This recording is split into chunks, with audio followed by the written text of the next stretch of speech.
السلام علیکم ورحمۃ اللہ وبرکاتہ۔ اچھے اور عمدہ کردار والے مخلص دوست ہمیشہ یاد رہتے ہیں، دلوں میں بھی، لفظوں میں بھی اور دعاؤں میں بھی۔ اللہ کریم آپ کو صحت و عافیت اور ایمان والی زندگی عطا فرمائے۔ اعوذ باللہ من الشیطان الرجیم، بسم اللہ الرحمن الرحیم۔ رب اشرح لی صدری ویسر لی امری واحلل عقدۃ من لسانی یفقہوا قولی۔ سورہ بقرہ آیت نمبر 71 سے لے کے 76 کا ترجمہ۔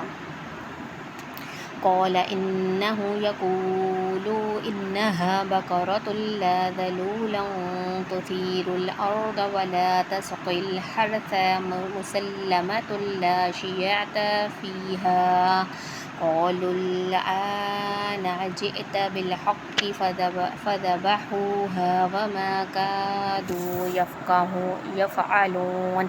آپ نے فرمایا کہ اللہ کا فرمان ہے کہ وہ گائیں کام کرنے والی، زمین میں ہل جوتنے والی اور کھیتوں کو پانی پلانے والی نہیں، وہ تندرست اور بے داغ ہے۔ انہوں نے کہا اب آپ نے حق واضح کر دیا، گو وہ حکم برداری کے قریب نہ تھے، لیکن اسے مانا اور گائیں ذبح کر دی۔ وَإِذْ قَتَلْتُمْ نَفْسًا فَادَّارَأْتُمْ فِيهَا وَاللَّهُ مُخْرِجٌ مَا كُنْتُمْ تَكْتُمُونَ۔ جب تم نے ایک شخص کو قتل کر ڈالا، پھر اس میں اختلاف کرنے لگے اور تمہاری پوشیدگی کو اللہ تعالیٰ ظاہر کرنے والا تھا۔ فَقُلْنَا نَضْرِبُوهُ بِبَعْضِهَا وَكَذَلِكَ يُحْيِي اللَّهُ الْمَوْتَىٰ وَيُرِيكُمْ آيَاتِهِ لَعَلَّكُمْ تَعْقِلُونَ۔ ہم نے کہا اس گائے کا ایک ٹکڑا مقتول کے جسم پر لگا دو، وہ جی اٹھے گا۔ اسی طرح اللہ مردوں کو زندہ کر کے تمہیں تمہاری عقلمندی کے لیے اپنی نشانیاں دکھاتا ہے۔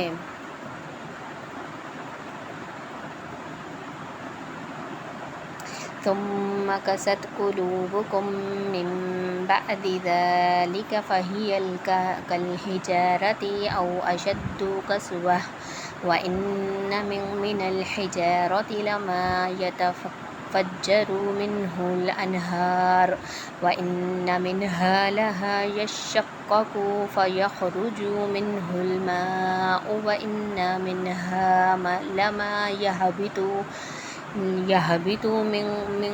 من خشية الله وما الله بغافل عما تعملون۔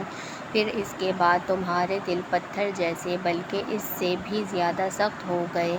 بعض پتھروں سے تو نہریں بہہ نکلتی ہیں اور بعض پھٹ جاتے ہیں اور ان سے پانی نکل آتا ہے، اور بعض اللہ کے ڈر سے گر پڑتے ہیں، اور تم اللہ تعالیٰ کو اپنے اعمال سے غافل نہ جانو۔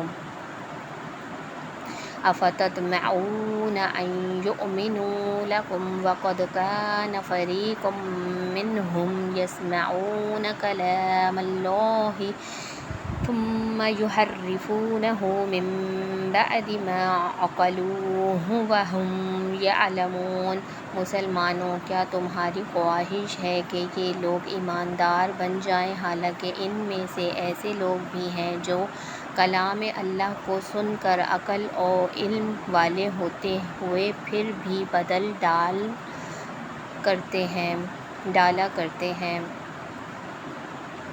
وَإِذَا لَقُوا الَّذِينَ آمَنُوا قَالُوا آمَنَّا وَإِذَا خَلَا بَعْضُهُمْ إِلَىٰ بَعْضٍ قَالُوا أَتُحَدِّثُونَهُم بِمَا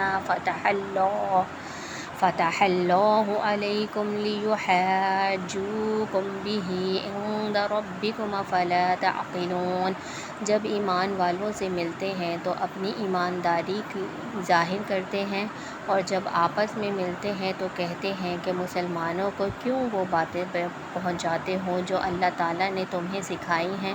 کیا جانتے نہیں یہ تو اللہ تعالیٰ کے پاس تم پر ان کی حجت ہو جائے گی۔ اس کی تفسیر دیکھ لیتے ہیں اب آگے۔ انہیں حکم تو یہ دیا گیا تھا کہ ایک گائے ذبح کرو، وہ کوئی سی بھی ایک گائے ذبح کر دیتے تو حکم الہی پر عمل ہو جاتا، لیکن انہوں نے حکم الہی پر سیدھے طریقے سے عمل کرنے کی بجائے من میخ نکالنا اور طرح طرح کے سوالات شروع کر دیے، جس پر اللہ تعالیٰ بھی اور ان پر سختی کرتا چلا گیا۔ اسی لیے دین میں اور سختی اختیار کرنے سے منع کیا گیا ہے۔ مفسرین نے لکھا ہے کہ یہ قتل کا وہی واقعہ ہے جس کی بنا پر بنی اسرائیل کو گائے ذبح کرنے کا حکم دیا گیا تھا، اور اس طرح اللہ تعالیٰ نے اس قتل کا راز فاش کر دیا۔ حالانکہ وہ قتل رات کی تاریکی میں لوگوں سے چھپ کر کیا گیا تھا، تاہم کسی کو صحیح مرفوع حدیث میں اس کا ذکر نہیں ہے کہ گائے ذبح کرنے کے حکم کا تعلق اسی قتل سے ہے۔ مقتول کے دوبارہ زندہ کیے جانے کا تذکرہ کر کے اللہ تعالیٰ روز قیامت تمام انسانوں کو دوبارہ زندہ کرنے کی قدرت کا اعلان فرما رہا ہے۔ قیامت والے دن دوبارہ مردوں کا زندہ ہونا منکرین قیامت کے لیے ہمیشہ حیرت و استعجاب کا باعث رہا ہے۔ اس لیے اللہ تعالیٰ نے اس مسئلے کو بھی قرآن کریم میں جگہ جگہ مختلف اسلوب اور پیرا میں بیان فرمایا ہے۔ یعنی گزشتہ معجزات اور یہ تازہ واقعہ کہ مقتول دوبارہ زندہ ہو گیا دیکھ کر بھی تمہارے دلوں کے اندر توبہ استغفار کا جذبہ پیدا نہیں ہوا، بلکہ اس کے برعکس تمہارے دل پتھر کی طرح سخت بلکہ اس سے بھی زیادہ سخت ہو گئے۔ دلوں کا سخت ہو جانا یہ یا افراد اور امتوں کے لیے سخت تباہ کن اور اس بات کی علامت ہوتا ہے کہ دلوں پر اثر پذیری کی صلاحیت سلب اور قبول حق کی استعداد ختم ہو گئی ہے۔ اس کے بعد اس کی اصلاح کی توقع کم اور ممکن فنا اور تباہی کا اندیشہ زیادہ ہو جاتا ہے۔ اسی لیے اہل ایمان کو خاص طور پر تاکید کی گئی ہے ایمان ان لوگوں کی طرح نہ ہو جائیں جن کو ان سے قبل کتاب دی گئی لیکن مدت گزرنے پر ان کے دل سخت ہو گئے۔ پتھروں کی سنگینی کے باوجود ان کے جو فوائد حاصل ہوتے اور جو کیفیت ان پر گزرتی ہے اس کا بیان ہے۔ اس سے معلوم ہوتا ہے کہ پتھروں کے اندر بھی ایک قسم کا ادراک و احساس موجود ہے۔ اہل ایمان سے خطاب کر کے یہودیوں کی بابت کہا جا رہا ہے کہ کیا تمہیں ان کے ایمان لانے کی امید ہے؟ حالانکہ ان کے پچھلے لوگوں میں ایک فریق ایسا بھی تھا جو کلام الہی میں جانتے بوجھتے تحریف کرتا تھا۔ یہ استفہام انکاری ہے، یعنی ایسے لوگوں کے ایمان لانے کی قطعاً امید نہیں۔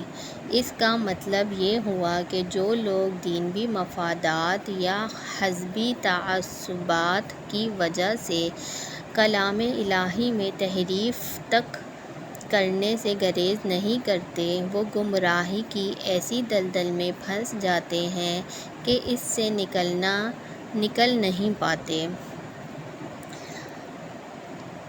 یہ ہماری تھی آج کی ریکارڈنگ جو ہم نے کی آیت نمبر 71 سے لے کے 76 تک کا ترجمہ، تفسیر اور تلاوت۔ اگر آپ کو میری یہ ریکارڈنگس پسند آئیں، میری یہ کوشش اچھی لگے تو میرے چینل کو سبسکرائب کریں، لائک کریں، ویڈیو کو زیادہ سے زیادہ لوگوں میں شیئر کریں تاکہ زیادہ سے زیادہ لوگ دیکھ سکیں۔ جو لوگوں نے قرآن نہیں پڑھا وہ لوگ بھی اس کو سن سکیں تاکہ ان کو بھی کچھ پتہ چل سکے کہ اس قرآن کے اندر کیا ہے۔ تو انشاءاللہ نیکسٹ ایپیسوڈ میں آپ سے دوبارہ ملاقات ہوگی۔ اللہ حافظ۔